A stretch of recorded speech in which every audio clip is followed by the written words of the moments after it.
నా పేరు ఆదిత్య మాదిగ, ఉస్మానియా యూనివర్సిటీ విద్యార్థి నాయకుడిని, MSF Madiga student federation Mandakrishna Madiga నాయకత్వంలో పనిచేస్తున్నాను. నిన్న ఉదయం ఒక 30 నుంచి 40 నిమిషాల మధ్య ఆలస్యం వచ్చినందుకు కాలేజ్కి వచ్చినందుకు కళాశాలలో క్లాస్ రూమ్లో ఉన్నటువంటి టీచర్లు ఇంగ్లీష్ సబ్జెక్ట్కి సంబంధించినటువంటి మధుర టీచరు, ఫిజిక్స్ సంబంధించినటువంటి Srilatha teacher half an hour 40 నిమిషాలు లేట్ వచ్చినందుకు, తనతో పాటు ఎంతమంది అమ్మాయిలు లేట్ వచ్చినా తనతో పాటు అమ్మాయిలందరూ లేట్ వచ్చినప్పటికీ వాళ్ళందరినీ క్లాస్ కు అలౌ చేసి కేవలం ఈ ఒక్క అమ్మాయిని మాత్రమే పనిష్మెంట్ కింద ఉదయం నుంచి సాయంత్రం వరకు కూడా క్లాస్ లో అడుగు పెట్టకుండా పనిష్మెంట్ ఇవ్వడం జరిగింది. మరి పనిష్మెంట్ నీకు అందరికి ఇవ్వాలి కదా, ఈ ఒక్క అమ్మాయికి ఎందుకు ఇవ్వడం జరిగింది పనిష్మెంట్?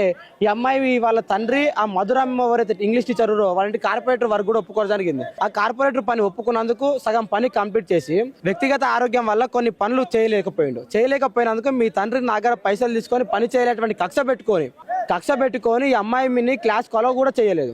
లేట్గా వచ్చింది, ఓకే, లేట్గా వచ్చినాక అమ్మాయి కారణం కూడా చెప్పింది. మేడం, నా వ్యక్తిగతంగా నాకు ఆరోగ్యం బాగలేదు, నాకు పీరియడ్ రావడం జరిగింది మేడం, నాకు ఆరోగ్యం బాగలేదు అని చెప్తే ఆ మేడం ఏ విధంగా మాట్లాడిన బలుపు మాటలు అంటే, పీరియడ్స్ నీకు ఒక్కదానికి వస్తాయా, మాకు రావా, ఇప్పి చూపెట్టాలా, పీరియడ్స్ నీకు ఒక్కదానికి వస్తాయా, మాకు రావా, ఇప్పి చూపెట్టేటువంటి బలుపు మాటలు కూడా ఆ మేడం మాట్లాడింది. అంటే నీ తండ్రి నా దగ్గర పని చేసిండు, నా దగ్గర పని చేసిన దాని కొడుకు కూతురువి నువ్వు, నీది ఇదే స్థాయి, నీ కులహంకారంతో కూడా మేడం ఇట్లా మాట్లాడడం జరిగింది. అలాగే చాలా మంది విద్యార్థులతో కూడా ఒక హాఫ్ అన్ అవర్ 10 నిమిషాలు లేట్ అయితే నువ్వు ఎవరి దగ్గర పండుకొని వచ్చేటువంటి మాటలు, ఎవరి దగ్గర పండుకొని వచ్చావు, ఎందుకు లేట్ అయినటువంటి మాటలు కూడా టీచర్ నోట్లకైనా వస్తాయి. అంటే ఒక పురుషుడు మాట్లాడితే వేరే ఉంటది, కానీ ఒక మహిళ అయ్యుండి ఒక మహిళకు ఉండాల్సిన ఆరోగ్య సమస్యను అర్థం చేసుకోకుండా, ఒక మహిళకు ఉండాల్సిన బాధను అర్థం చేసుకోకుండా ఎవరి దగ్గర పండుకొని వచ్చినావు, పీరియడ్స్ వచ్చినాయంటే ఇప్పి చూపెట్టేటువంటి మాటలు, అహంకారం మాటలు ఏవైతున్నాయో, ఈ అహంకారి మాటలు, ఈ అహంకారి బుద్ధి ఈ రోజు నిండు ప్రాణం శ్రీవర్షిని ప్రాణం పోయేటువంటి విధంగా చేయడం జరిగింది.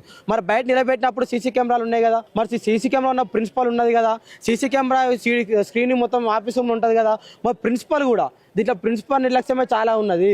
ప్రిన్సిపల్ కనుక మంచిగా ఉండుంటే, ప్రిన్సిపల్ కనుక గట్టిగా ఉండుంటే ఎప్పుడో అమ్మాయి ఈ రోజు ఈ స్థాయిలో ఉండేది కాదు. ప్రిన్సిపల్ సీసీ కెమెరాలో చూసి అమ్మాయిని క్లాసుకు పంపించి ఆ మేడాన్ని మందిలించుంటే మాత్రం ఈ రోజు అమ్మాయికి అన్యాయం వచ్చేటువంటి పరిస్థితి కాదు. కాబట్టి ఈ అమ్మాయికి జరిగినటువంటి అన్యాయం ఎక్కడ జరగకుండా, సరే అమ్మాయికి అన్యాయం జరిగింది, ఈ అమ్మాయి మనోవేదనకు గురైంది, పోనీ ఇతర కాలేజీలలో అనుకుంటే ఏమనుకోవచ్చు, ఇది మొత్తం గర్ల్స్ కు సంబంధించినటువంటి కాలేజే. అంటే గర్ల్స్ కు సంబంధించినటువంటి కాలేజ్ లో కూడా, గర్ల్స్ ఉన్నటువంటి కాలేజ్ లో మహిళా టీచర్లు కూడా ఈ అమ్మాయిని ఇలా వేధించడం అనేది ఇంకా దురహంకారం ఉన్నటువంటి స్పష్టంగా ఇక్కడ కనబడుతున్నది.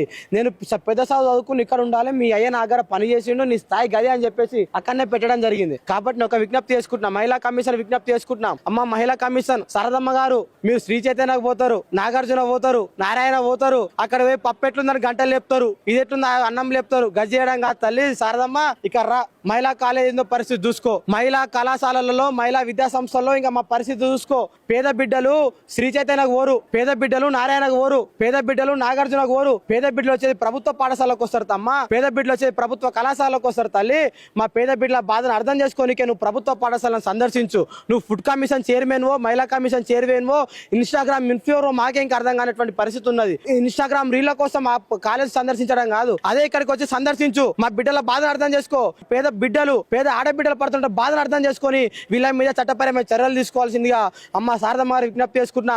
ఎస్సీ ఎస్టీ కమిషన్ చైర్మన్ బక్కి వెంకటయ్య గారు మీకు విజ్ఞప్తి చేసుకుంటున్నా, మీరు ఎస్సీ ఎస్టీ కమిషన్ సభ్యులు, చనిపోయింది మన మాదిగ బిడ్డ, చనిపోయిన దళిత బిడ్డ, అతను చనిపోయినందుకు బాధ్యుల మీద ఎస్సీ ఎస్టీ అల్ట్రాసిటీ కేసు పెట్టి వాళ్ళు అరెస్టు చేపియండి సార్. అలాగే మానవ హక్కుల కమిషన్ విజ్ఞప్తి చేసుకుంటున్నా, అయ్యా మానవ హక్కుల కమిషన్ చైర్మన్ గారు, మీరు ఒక జడ్జిగా పనిచేసిర్రు, మీకు జడ్జిగా పనిచేసినప్పుడు మీరు ఇంతో అంత మీకు జ్ఞానవంతులు కాబట్టి వీళ్ళ మీద కేసు పెట్టి చట్టపరమైన చర్యలు తీసుకోవాల్సిందిగా కూడా నేను ఎస్సీ ఎస్టీ మానవ హక్కుల కమిషన్ కోరుకుంటున్నా. మరొకసారి విజ్ఞప్తి చేస్తున్నా, అమ్మ శారదమ్మ గారు, చనిపోయింది ఒక మహిళ ఒక బాలిక చనిపోవడానికి మరో మహిళనే కారణమైందమ్మా. బాలిక చనిపోవడానికి మరో పురుషుడు కారణం కాలేదు, బాలిక చనిపోవడానికి మరో దురహంకారం బలుపున్నటువంటి మహిళనే కారణమైంది. కాబట్టి వీళ్ళ మీద చట్టపరమైన చర్యలు తీసుకునేటువంటి విధంగా దయచేసి విజ్ఞప్తి చేస్తున్నా.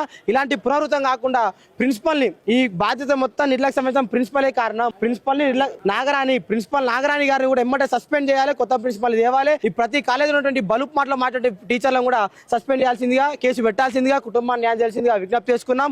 అలాగే ఇక్కడ ఉన్నటువంటి పోలీస్ మిత్రులకు కూడా మేము న్యాయం కోసం వచ్చిన వాళ్ళం, మా న్యాయం కోసం పోరాటం చేస్తున్న వాళ్ళం, న్యాయం కోసం మీకు ఉన్నటువంటి వాళ్ళం కాబట్టి మా బాధను భావించి అర్థం చేసుకొని కూడా మమ్మల్ని సహకరించాల్సిందిగా కోరుకుంటూ, మీరు వాళ్ళకి కాపలా కాయాల్సింది కాదు, మీరు కాపలా కాయాల్సింది వాళ్ళకి కాదు, మీరు కేసు పెట్టండి, విచారణ జరిపించండి, న్యాయమైన వాళ్ళకు అన్యాయమో న్యాయమో తేల్చాల్సిందిగా కూడా విజ్ఞప్తి చేసుకుంటున్నా. Thank you.